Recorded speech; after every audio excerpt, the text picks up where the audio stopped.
Hello and welcome to commentary for part 5 of High Performance Imports V9. A little bit unusually, I wound up having 2 complete coverages of Drift Nationals on this DVD. First one happened in Melbourne, of course, and then I went to Japan and recorded all of the other parts of this video. And then the second Drift Nationals rolled around in Oran Park. Sadly, Oran Park is no longer with us, except as a suburb. Specifically, the north part of Oran Park was a really great drift track. Once again, I had a couple of Japanese D1 drivers come for this event, and they really liked Oran Park. They said it felt just like a Japanese track. Being a bit narrower and a little bit tighter in the corners, they found it really good for drifting. For this event, I had Tezuka come over again, and this time he brought his very good friend Izumida Yuki, who was obviously another D1 driver and quite a famous one in Japan. To be honest, I was hurting financially after Drift Nats #1 because I wound up paying for 4 drivers, their flights and accommodation and food and everything else. So this time was a lot easier because there were only 2 of them and they came and stayed at my house in Sydney. So that made everything a lot cheaper. Once again, James Verhumis and Trent from D1 Garage in Adelaide were competing, and they brought Bai, the Osaka D1 driver, to drive their cars. So when there were D1 demonstrations going on, that we still had 3 D1 drivers, which was pretty cool.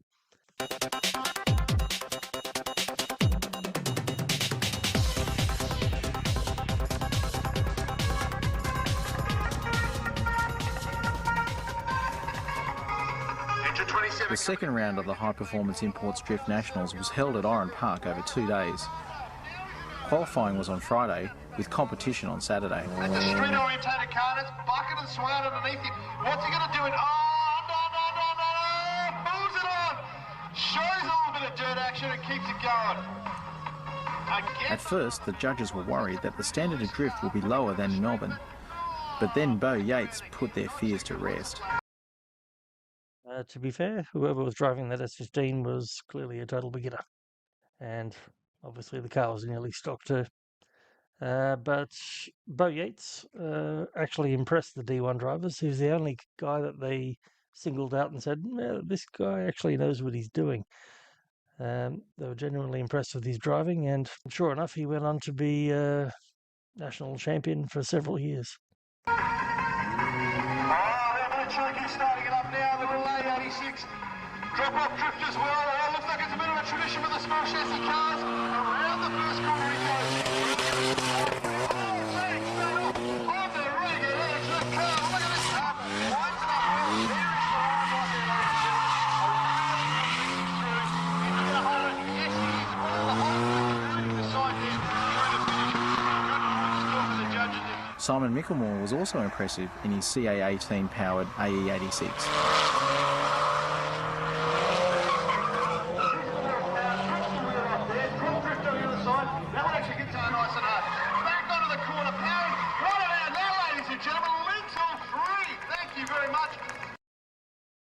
You may notice at this event there was a professional commentator, Jason O'Halloran, or Racing Jason as he liked to be called.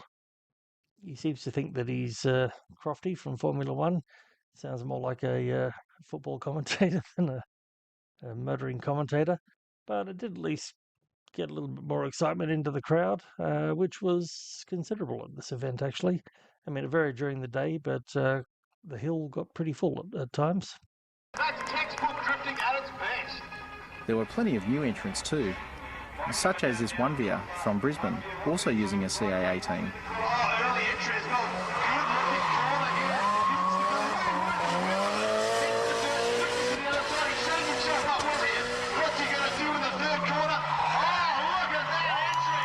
Look at that. One of the runs of the day. Hands out the window, salutes the crowd. What a showman. It's quite decent, really. Mind you, these are the days when you still put standard 15-inch rims on the back for drifting. What's he going to do in the 3? Right outright into the dirt. Darren Appleton was judging at this event, But on Friday, he went for a quick drive in his Laurel, which had just arrived from Japan.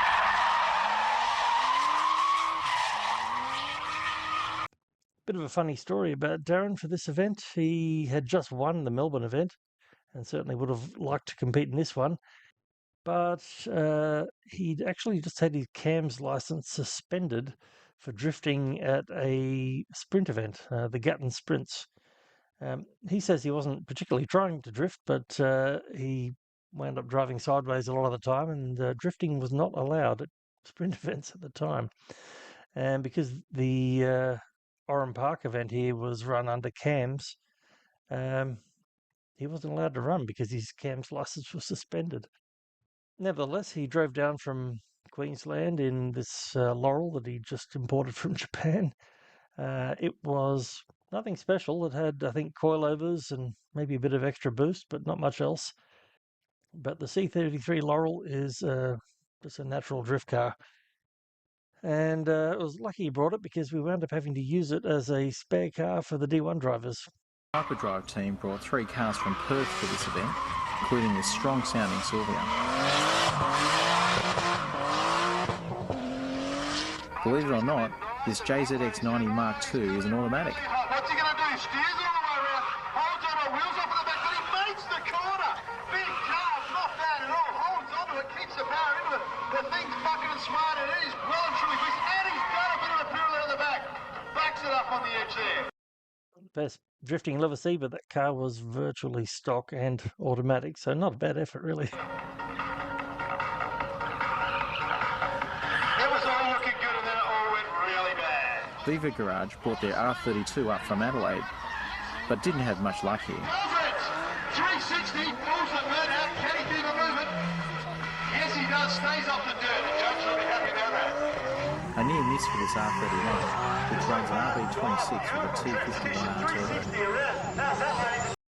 Don't know if you could hear what Ben Wong said there, but that R31 has an RB26 with a T51R turbo on it, which is the last thing you'd ever use in drifting, but fair enough, have a go. Yeah, not too bad at all. Lots of speed carried by the 260 S15 on the first corner. Oh, puts it up. The R31 is, and again, another. Maybe a tad peaky for drift. This ute wasted no time getting into some circle work. Hopefully we can do it. Oh, it's looking good, guys. Done. Into the sand. He's channeling Deniliquin. You're out. Move across.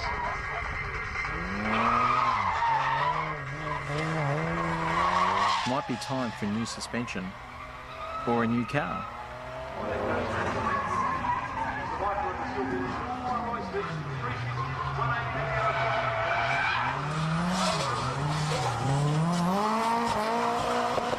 The Rycol Silvia was looking good until the last corner came along.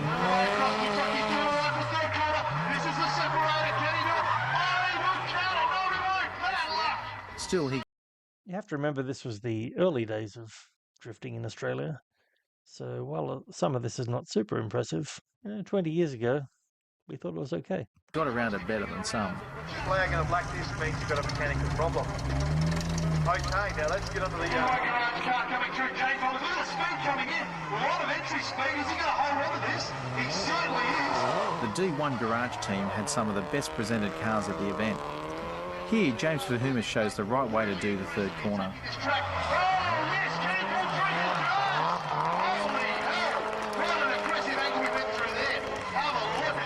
Trent didn't have the same success in his 180SX. He's kicked it right out. I said, oh, under. Oh, back on. Bring it back on. Go.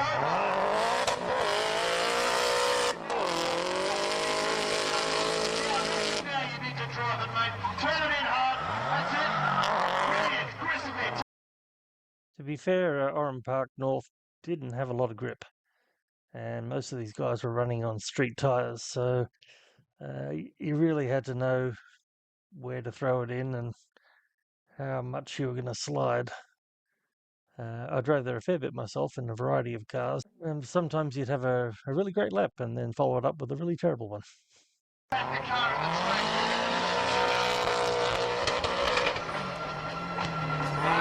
From the D1 cars, what can he do?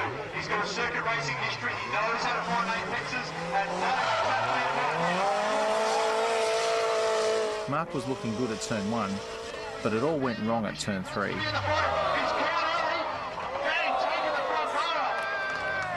That was the third car from D1 Garage, Mark. I'm afraid I can't remember his last name.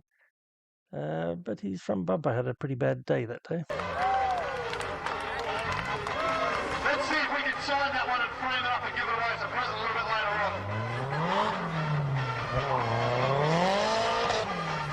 He did 2 other runs a little bit early. They certainly would count. Still, he had a much better day than Benil Chavez, who spun and collected the concrete wall going into turn 3. Looks like another job for the drift mullet.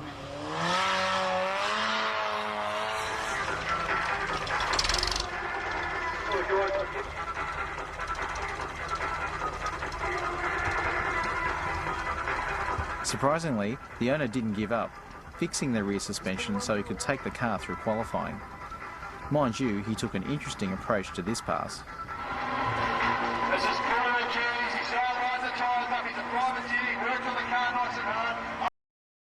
Something that quite often happened in those days, unfortunately. People would forget it was a drift event and turn it into a burnout event. Roll control arms are bent and mangled. He's bringing it in nice and hard. This is his last run. He's going to make it count.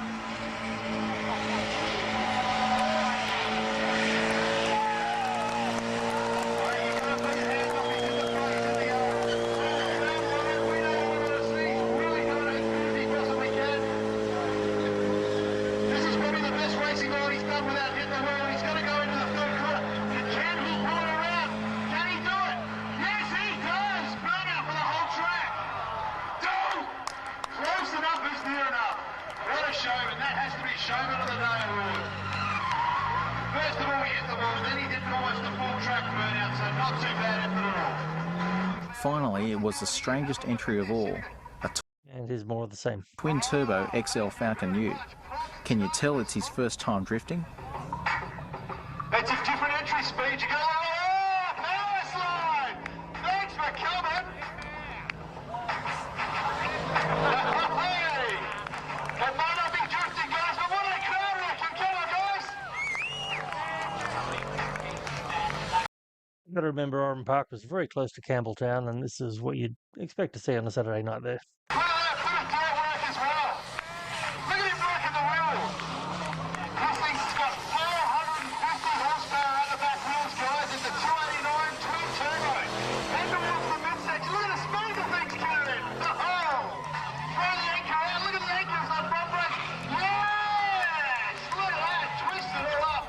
Out into the dirt. For the crowd, love it.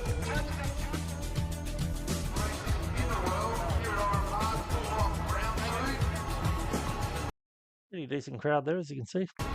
A good crowd showed up for the competition on Saturday, though first there was a bit more time for practice.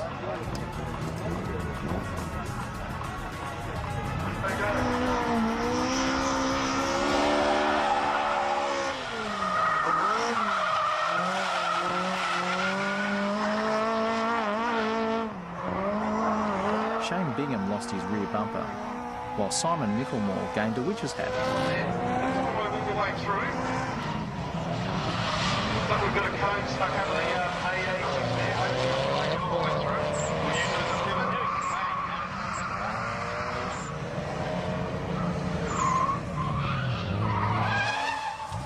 The Rykol S13 found the dirt again, while somebody is now looking for a new horn.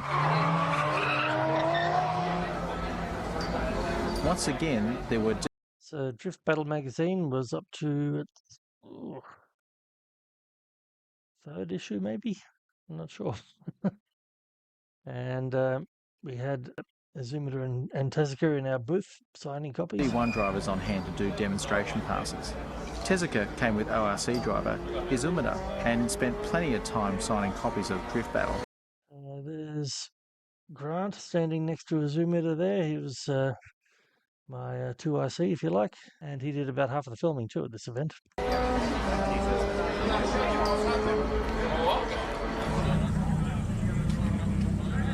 The HPI Sylvia has gone on to become the Drift Battle Sylvia, with a new paint job from Wizard Smash and wide guards front and rear. Tezuka climbed in to try it out, while Stephen Brennan from Initial Drift was brave enough to offer Izumida his own S15, and Bai started off drifting Trent's 180SX. Zumida got a bit of a shock when he climbed into that S15, actually. It was a virtually brand new car that Stephen loaned him, and he didn't realise it still had the ABS hooked up, which you do not want in a drift car. It can lead to some pretty strange behaviour. The standard procedure in Japan is you just pull out the relay for the ABS, and then it behaves as if it doesn't have any.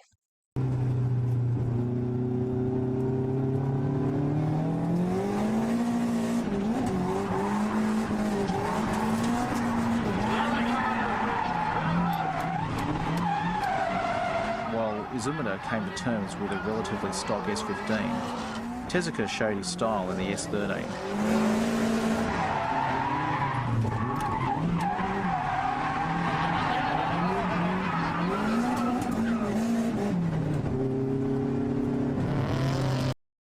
A hand out the window action there, which was still normal back then. We still had a CA18 in the car back then, although it did have a TD05 turbo with an external wastegate. So it sounded pretty angry and it made decent power. It would be a far cry from the 2JZ that Tezuka was used to back then.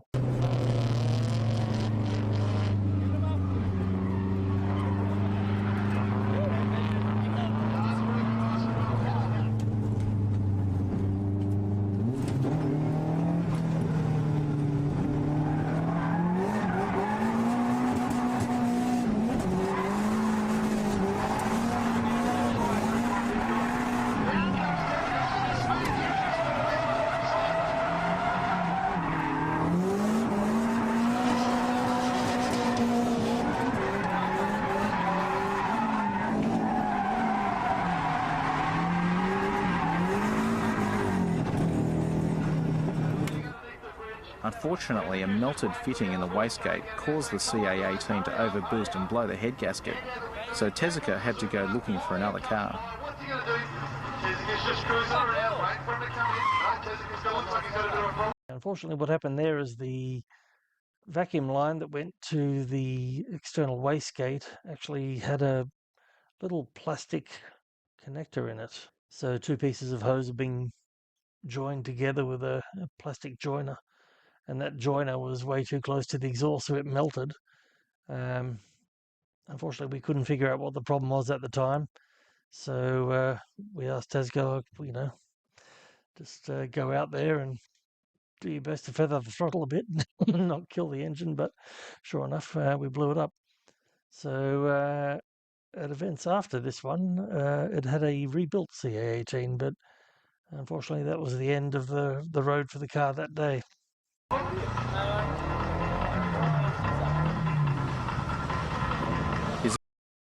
And of course, Izumida and Bai had no idea what they should do, so they did some donuts. Izumida and Bai waited patiently as Tezuka jumped into Darren's Laurel and brought it out for some close three-car drift.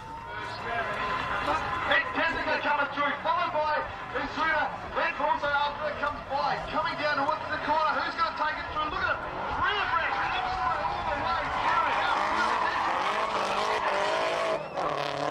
all the way through. Who's going to set up early?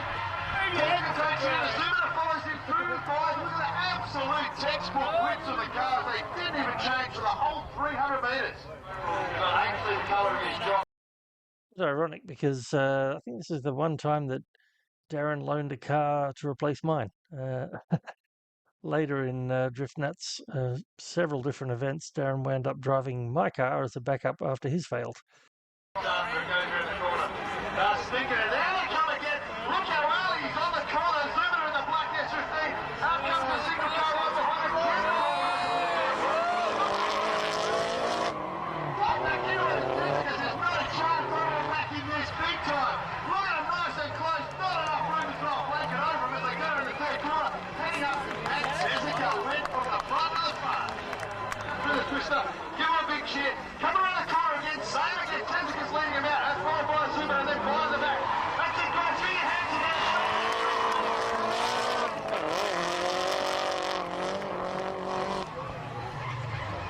On his third lap, it looked like something had gone wrong with the Laurel suspension, but on closer inspection, it turned out that the tyre had popped off the bead, so it was sliding around on the rim. That was a bit funny because normally when you get a flat tyre, it's very obvious that the tyre is flat, but because the entire tyre had come off the bead like that, it looked normal. It was very confusing to watch at the time. Luckily, Hyperdrive were willing to offer their Silati, so Tezuka climbed into car number 3. Bai and Azumata found a way to kill time while they were waiting for him.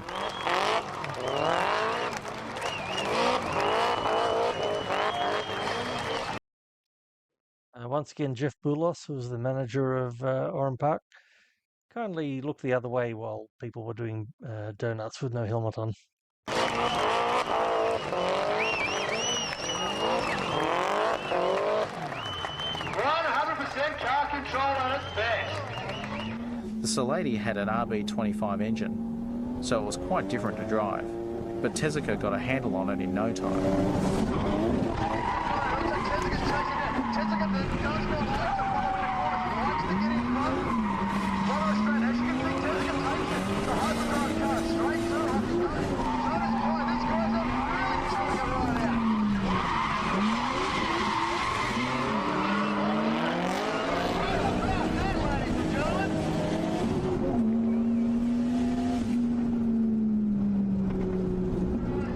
To finish off the first demo, it was time for some 2-car donuts. These guys go. One chase go. Look at anticipating what the other car's going to do. How good is this car control? Total anticipation in the smoke now.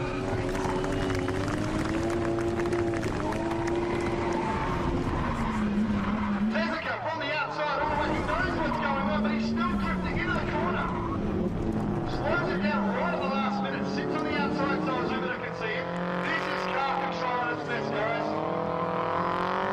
Tezuka says anything he can do, I can do better. How close are they now? Look at that!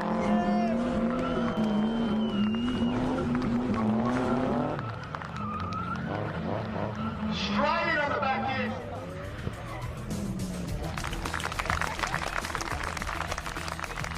There we go, guys. Tezuka, Azumata, and five. Big hands up for the guys. Here we go. What are they going to do? Straight in the trophy barrier there. Now for the best of the... Unfortunately, Jason O'Halloran, while he was commentating for the first time on drift, asked for some of the specific terms that people use in drifting. And someone told him chokodori, meaning just drifting in a straight line, basically just fishtailing down a straight. And he said, "Oh, that's a great one." And the rest of the event, he kept calling it chokoduri, I guess was the closest he got. And it was a little bit ridiculous, but, you know, fun to listen to 20 years later. eliminations. First, it's the privateer battles, with Bo Yates in the silver AE86.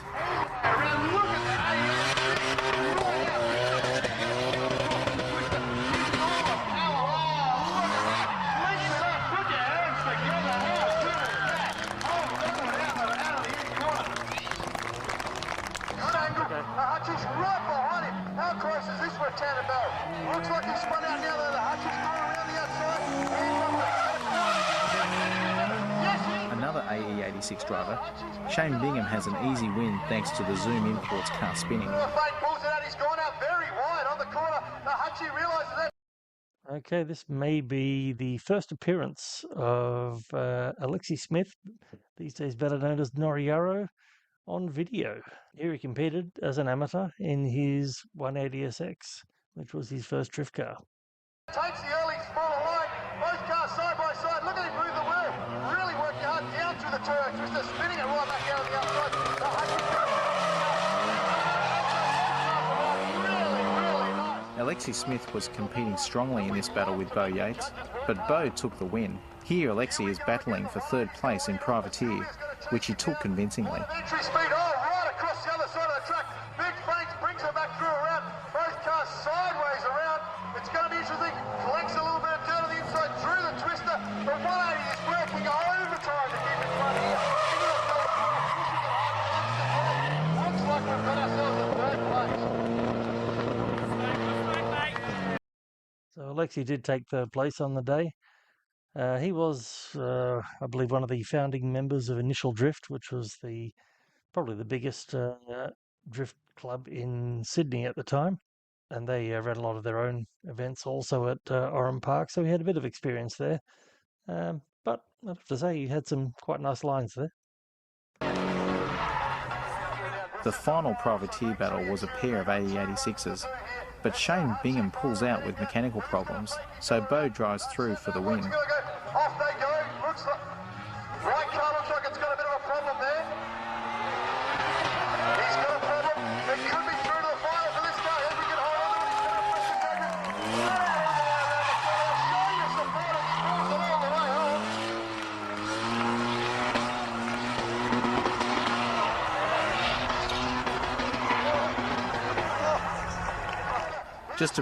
We were told specifically not to drift over the bridge, but yeah, some people kind of forgot about that. Prove he deserves it, Bo completes the second battle alone. Check out the angle he gets on turn 3. Here's your winner right here on his own. Bang! Takes it across the other side of the twister. Off he goes to the line, holding it on. Takes it all the way around. That's why he's the #1 winner. That's why he's taken the privateer class out here at the Drift Nationals. Oran Park, snaking it through the bridge. This is the first factory battle, with Mick Sullivan against Peter Carruthers in the R31. Always down the outside of the R31 house car, all the way up. Bang! Very close, but they don't hit. Mirror Hills there, the R31 house car, the hyperdrive car, into the final, and he's taken a spin straight through the hyperdrive. Unfortunately, that R31, while it looked impressive and had plenty of power, really hadn't had the suspension set up properly yet. So this isn't really a fair representation of how well Pete Carruthers could drive back then. It was a good effort by Mick to avoid the R31 here too. The spin means Mick is already ahead, but he drifts more consistently on this pass too. 31's coming in nice and hot. Has it got it? Oh, a bit of a late drift there. Oh, a bit of understeer from the 31 house car. Hyperdrive car's working overtime to keep up with the 31 house car. Into the final corner, let's separate. Corner on the Sylvia, takes it nice and high. I don't want to split those two. Now it's James from D1 Garage, up against Matt from Full Lock. Early lock-up because early entry on the car. Big slide, holding it all the way through. Matt's going to respond. The 32's coming back at him now. Heading towards the dry twister. Down through the 2-metre drop. The power is on. The D1 car is the lead.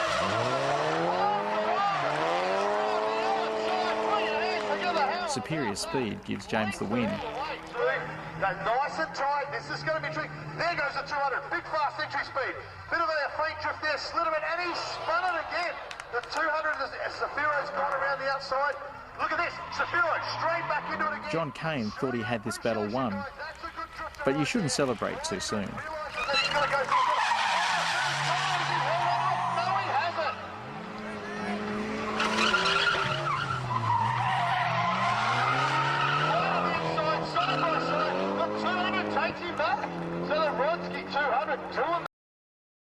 I have to say the privateer class was more impressive than the pro class there, but that's how it used to go.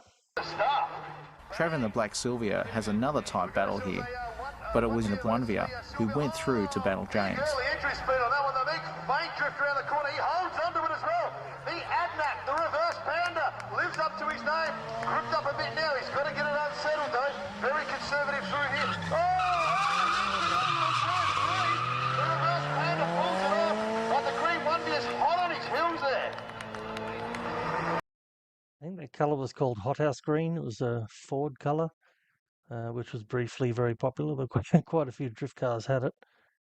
Seems to have disappeared now, though. Down they come again. Here comes the D1 car. He's locked up before the flag point. The 1B is chasing him nice and hard. Around the corner, the D1 car holding together. The 1B is chasing him up nice and hard. Brings it back through again. Kicks it back the other side of the twister. Sets himself up. A strong performance puts James into the final battle, so Nabwanvia has only the third place battle to go. Only one car can go in.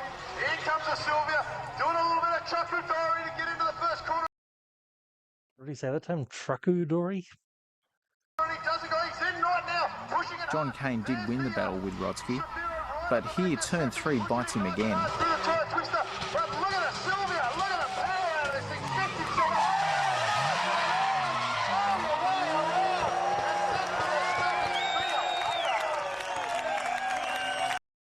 So yeah, you always get a bigger cheer for damaging your car than you do for talent. Bit of carnage from the Seppi there. No doubt we'll see him live to fight another day, but have a look at that. Bit of action down there.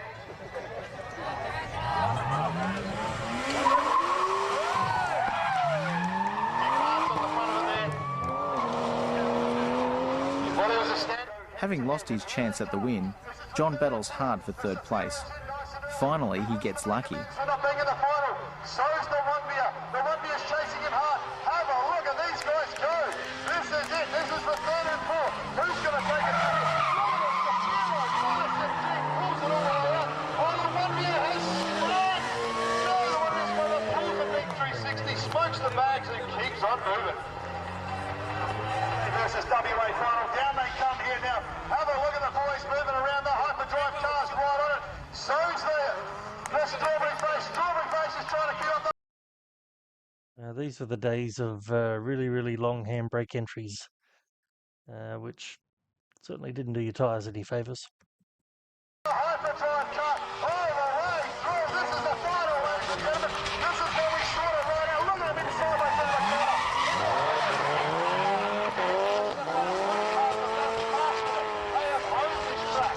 It was hard to separate James and Mick on the first run, so this is the decider. Once again, Mick does well to avoid a big hit. Black locks it up and he's sideways. Big stability on the front. The Sylvia's coming back at him. Can he keep with him? He does. Matching him blow for blow. The tyre spun from D1. It's a spin from the sweet D1 car. And the Sylvia is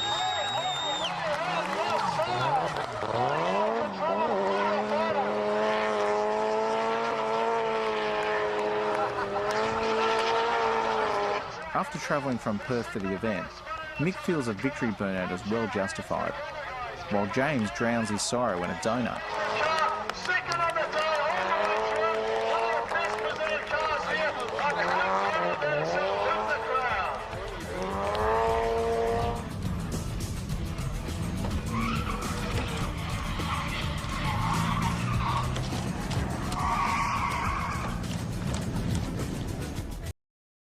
We saw the remains of tyres hanging off the back of the car there.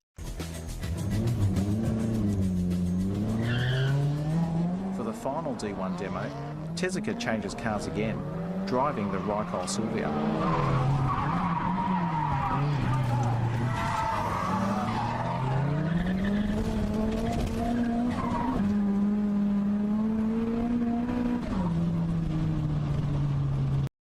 I remember after Tezuka drove the Rykol car, he said, "Power, very nice. Front tyre, very bad." It just had some Sumitomo street tyres, which evidently didn't grip very well at Oran Park.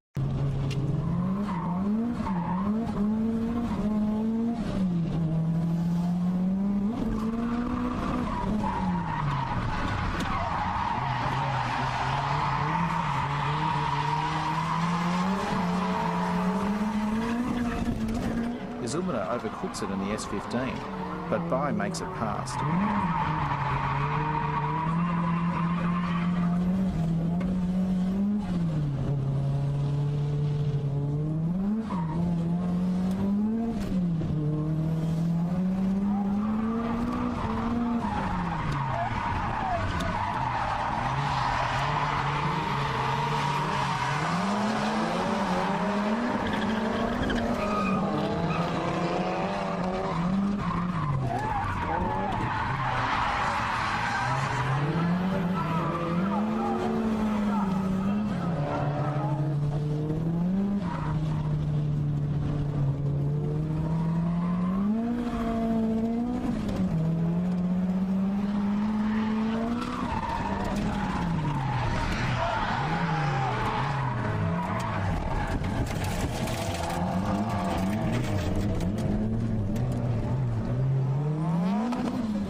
Going flappity flappity at the back.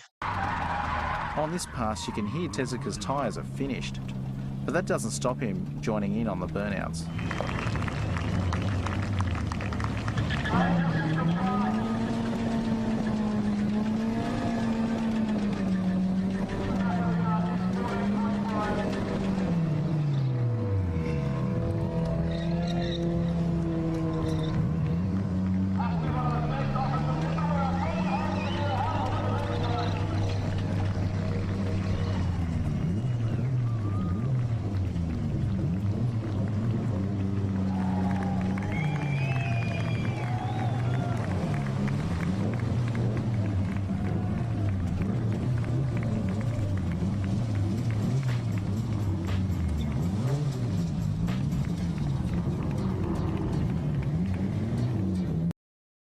Okay, so that's it for the second High Performance Imports Drift Nationals, and also the end of High Performance Imports V9. Although in this particular DVD, I had 3 separate bonus tracks, which I'm also going to commentate on next.